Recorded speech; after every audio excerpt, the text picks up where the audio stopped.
Salut les itos, bon ça faisait longtemps que j'avais pas publié une vidéo, bon en même temps c'est que la troisième donc je suppose qu'il n'y avait pas une énorme attente. Donc aujourd'hui je vais vous faire une petite vidéo, un petit tuto de brassage, une bière assez simple, une petite APA single hop. Du coup avant de commencer je vais déjà vous présenter mon petit setup. Donc ici, on a une jolie cuve d'empattage de 70 litres avec son fond filtrant, relié, des tuyaux pour la recirculation, pour la sortie. Là, on ne voit pas très bien, mais je vous montrerai un petit peu plus tard. Cuve d'ébullition, aussi 70 litres. Une cuve pour l'eau de rinçage, une cuve électrique qui, celle-là, fait 30 litres. Elle est un petit peu sous-dimensionnée pour l'installation. Mais bon, en réglant sur les ratios d'eau à l'empattage et au rinçage, elle est quand même suffisante. Voilà pour le petit setup. Du coup, on va commencer la première étape, la pesée du malt. Et donc, c'est parti pour la pesée. Donc, pour cette recette, on va avoir besoin de 6 kg de malt pils et 4 kg de malt pale. À la base, j'étais parti sur un smash, c'est-à-dire qu'un seul malt. Mais bon, je fais avec le fond des stocks. Comme j'ai dit, c'est une petite bière rapide. Du coup, j'aurai pas assez de pale pour faire tout ça, donc je vais faire un petit mix des deux. Donc là, je fais avec les moyens du bord. Du coup, c'est la petite balance de cuisine, les saladiers de la cuisine. Du coup, c'est comme ça que je me débrouille vite fait. Si vous avez un plus gros contenant, une plus grosse balance, c'est plus rapide. Donc on y va.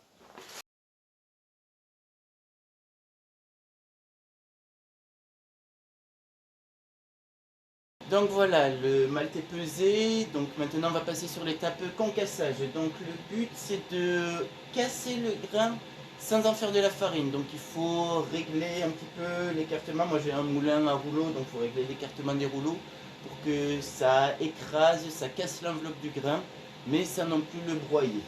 Du coup, on y va.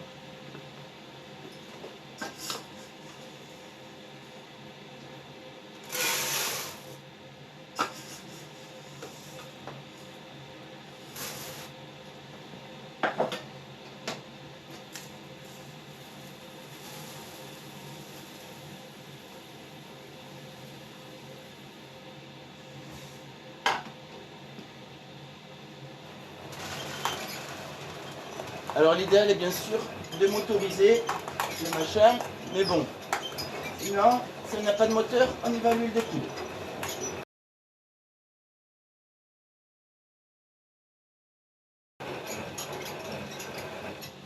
Bien sûr, de temps en temps, on vérifie la mouture.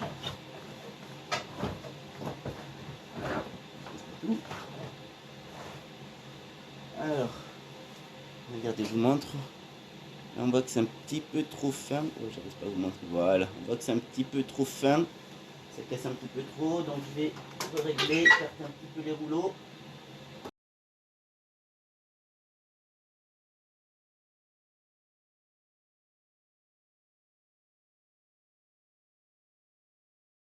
Et voilà, donc on a 10 kg de malt moulu. On a fait chauffer l'eau à 67 degrés. Du coup, on va vider tout ça.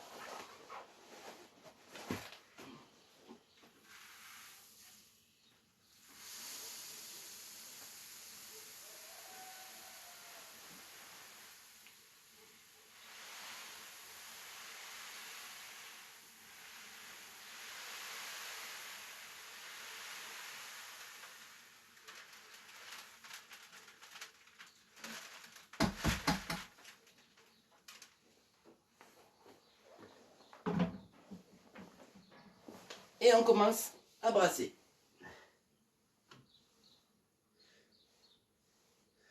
Donc j'avais 50 litres d'eau que j'ai fait monter à 67 degrés pour un palier à 64 degrés. Donc en gros, comme le malt est plus froid, quand on rajoute 10 kg de malt dans l'eau, ça fait un petit peu refroidir et du coup on obtient la température souhaitée.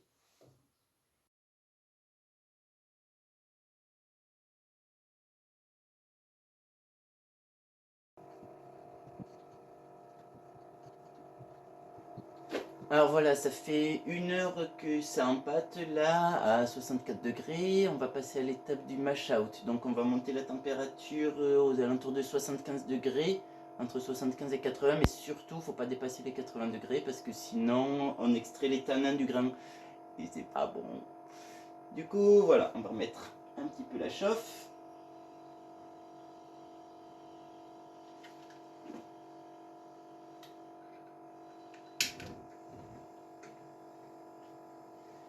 Et c'est parti, à peu près là avec ce matos, une petite dizaine de minutes de montée en température et après 10 minutes, comme dit, entre 75 et 80 degrés.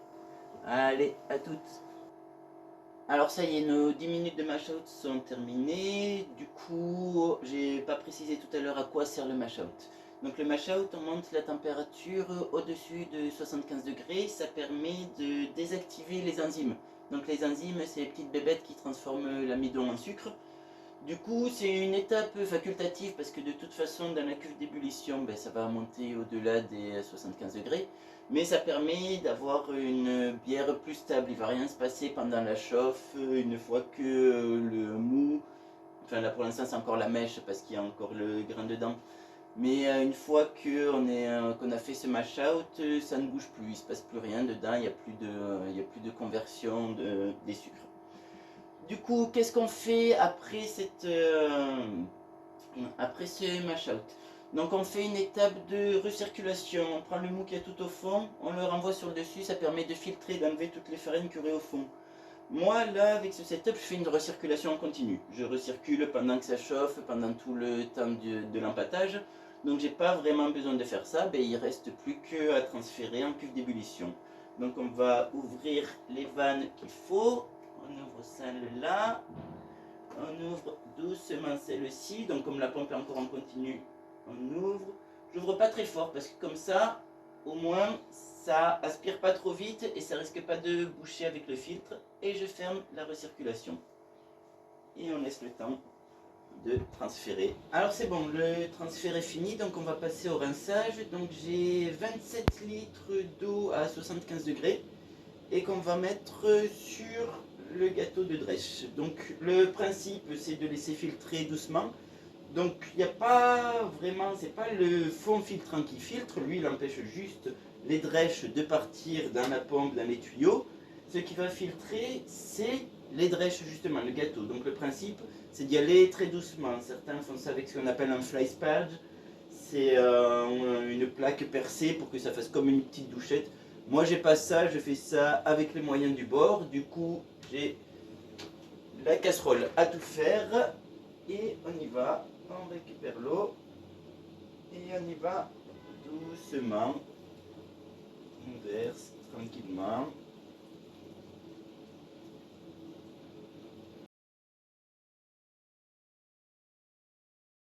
Donc voilà, le rinçage est fini. Donc j'ai pas expliqué à quoi ça servait de rincer. Donc rincer, on met de l'eau claire à bonne température pour extraire les derniers sucres qui resteraient sur le grain. Et du coup, c'est pas obligatoire, ça fait gagner quelques points de densité au résultat final. Mais c'est surtout, ça permet de doser à peu près avant l'ébullition, quand on connaît le taux d'évaporation de son matériel, ça permet de doser quelle quantité d'eau. Si je vois que j'ai une densité trop haute, ben, je vais rincer un petit peu plus. Si je vois que c'est une densité trop faible, ben, je vais rincer un petit peu moins, ou alors je vais poursuivre l'ébullition un petit peu plus longtemps. Du coup, c'est pour ça, pendant le rinçage, on fait plusieurs mesures. Et ben là, je suis tombé pile poil sur ce que me disait mon logiciel. Du coup, je suis à 1039 avant l'ébullition. Donc c'est exactement ce que je cherchais, je suis tombé parfait. Ça n'arrive pas tout le temps, mais là c'est bien tombé, justement aujourd'hui. Donc là, on va juste attendre l'ébullition. Donc c'est bon, les drèches sont sorties, donc l'ébullition va pas trop tarder à arriver. On voit que ça commence à mousser un petit peu, à bouger. Du coup, on va préparer, en attendant que ça arrive, on prépare déjà le filtre à houblon pour mettre le houblon dedans. Donc on rentre tranquillement. Et on va préparer, on va peser le houblon. Donc là, je cherche à avoir une bière pas trop amère. Donc je vais mettre juste 10 grammes de houblon amérésant. Voilà, ça bout, on voit que ça mousse, bon ça déborde, souvent ça déborde un petit peu. C'est pas grave, après faut nettoyer, c'est un petit peu embêtant, mais bon, voilà, ça va un petit peu déborder. Je vais pas encore mettre le houblon de suite parce que je me suis déjà fait avoir là quand on met le houblon quand ça déborde comme ça, ben en fait ça passe au-delà du filtre.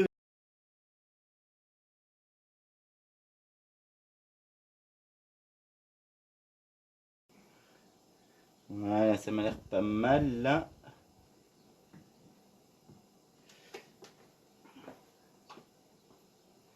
Alors, petite erreur, j'avais dit 10 grammes, mais c'est en fait 20 grammes de houblon.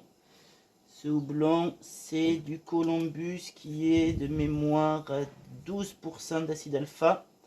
Attendez, je vais vérifier, je vous dis ça.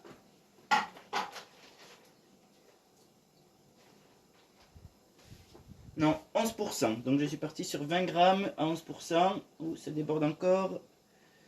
Ça déborde encore. Calme-toi, la mousse.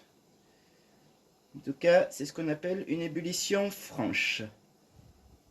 Voilà, du coup là on est parti pour rien toucher pendant une bonne cinquantaine de minutes. Donc les 50 minutes sont écoulées, du coup là qu'est-ce qui va se passer? Ben, je vais rien faire de particulier, en tout cas je vais rien rajouter. On peut au bout, pour les 10 dernières minutes d'ébullition, rajouter un houblon aromatique. Là pour cette recette je ne vais pas le faire, vous allez voir pourquoi après. Mais par contre, ce que je vais faire, c'est que je vais commencer à mettre mon refroidisseur à plaque en circuit fermé avec le mou en ébullition, histoire de le stériliser avant le refroidissement. Du coup, je l'ai déjà branché. J'ai plus qu'à brancher la pompe et ça va faire un circuit fermé sans refroidir le mou pour l'instant, juste pour stériliser. Bon, alors ça y est, ça circule depuis 10 minutes. Là, on va continuer à laisser circuler un petit peu. Là, ce qui va se passer, je vais déjà arrêter le feu. Là, l'ébullition, c'est bon, il y a eu assez.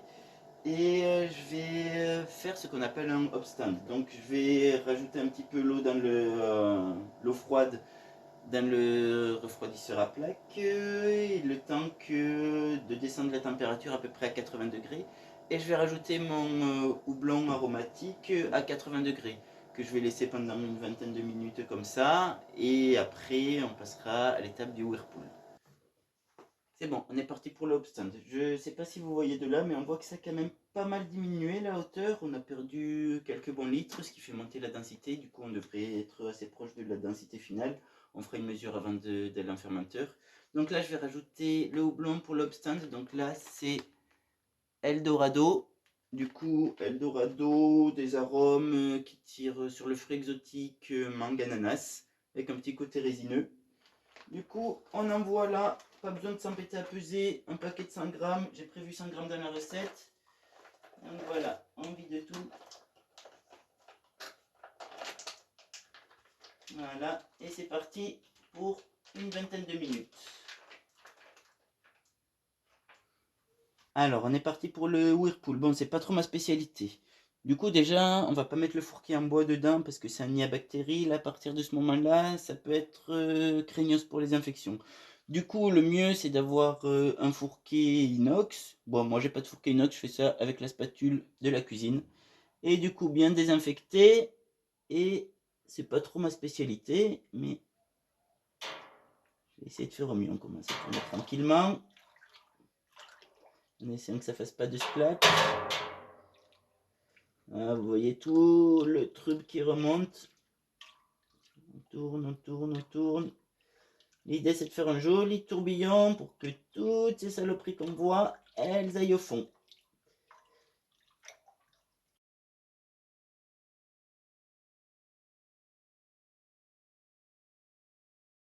Et voilà. Et on va laisser ça.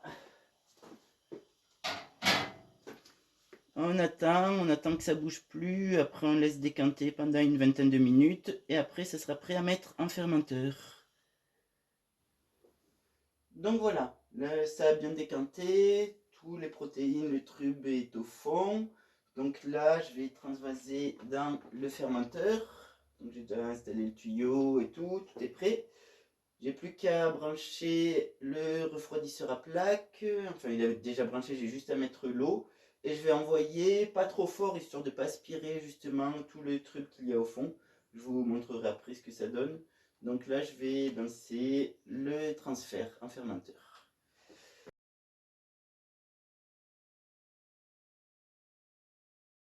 Et voilà, ça transfère.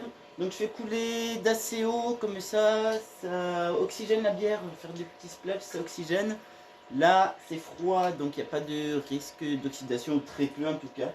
Voilà, du coup, je fais pas non plus trop refroidir parce que j'utilise une levure Kveik. Du coup, c'est une levure qui fermente à haute température. Donc, je mets l'eau vraiment très doucement pour que ça soit encore un petit peu à température.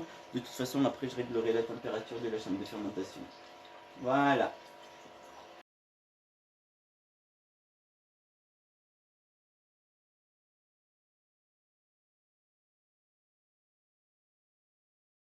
Alors j'ai un petit problème de vidéo, je voulais vous montrer le moment où j'ensemence, où je mets la levure, mais bon, j'ai bugué, j'ai pris une photo au lieu de prendre la vidéo. Donc voilà, il y a déjà la levure dedans, et je disais que la façon d'ensemencer là risque de faire crier pas mal de brasseurs, parce que normalement pour ensemencer la levure, on met d'abord dans de l'eau qui est d'abord bouillie puis refroidie. On la réhydrate la levure pendant quelques temps, pendant à peu près une demi-heure, pour qu'elle soit bien en forme au moment où elle va devoir commencer à fermenter et donc à se multiplier.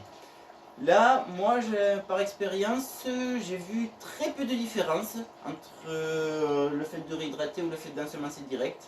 Donc j'ai ensemencé direct, surtout qu'en plus, là, cette levure est une levure qui supporte très bien le sous-ensemencement. Pour ceux qui connaissent, c'est la Voss de l'allemand.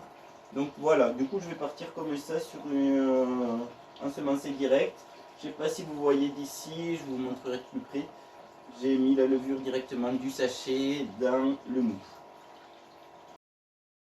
Donc voilà, c'est rempli. J'ai 50 litres, un petit peu plus, parce qu'il y a le bac de récolte des levures, du coup, qui n'est pas pris en compte dans les 50 litres. Donc voilà, après, je pense qu'en bouteille, je devrais être dans les 47 litres, parce que forcément, plus en bas, avec le houblon et tout. Donc là, on va lancer la fermentation.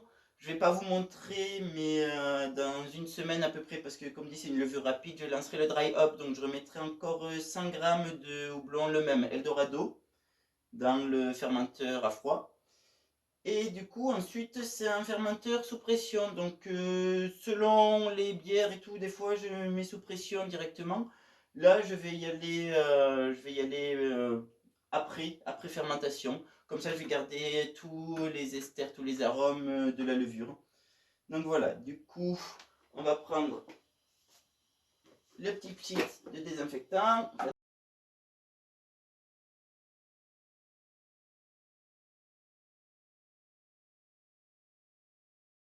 Alors, pas de barboteur, là, je vais faire un blow-off. J'ai une petite bouteille avec une solution de désinfectant dedans, que je vais brancher sur mon petit balloc.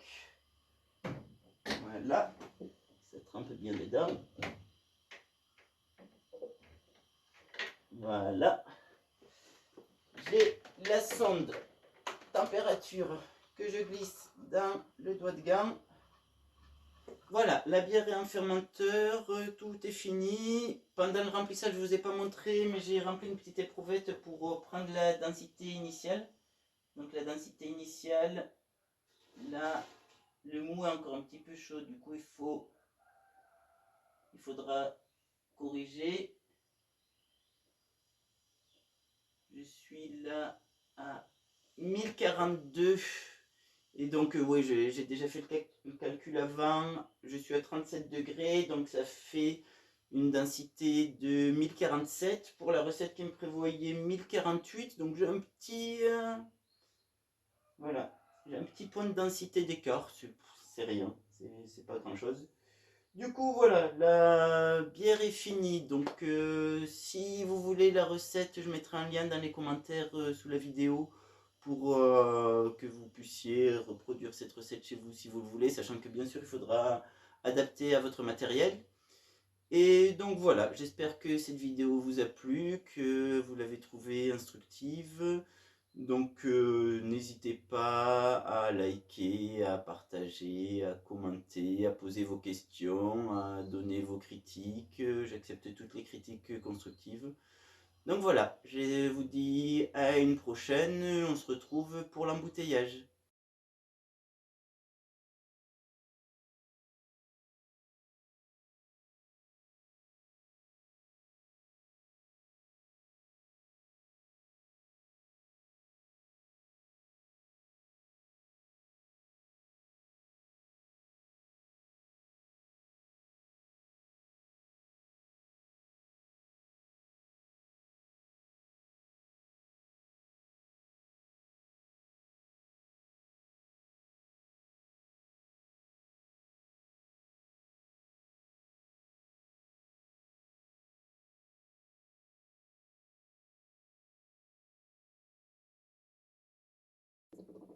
Bon, petit bonus, 8 heures après la mise en fermentation, ça a démarré. Il y a un petit peu d'activité dans le blow-off, comme vous l'entendez.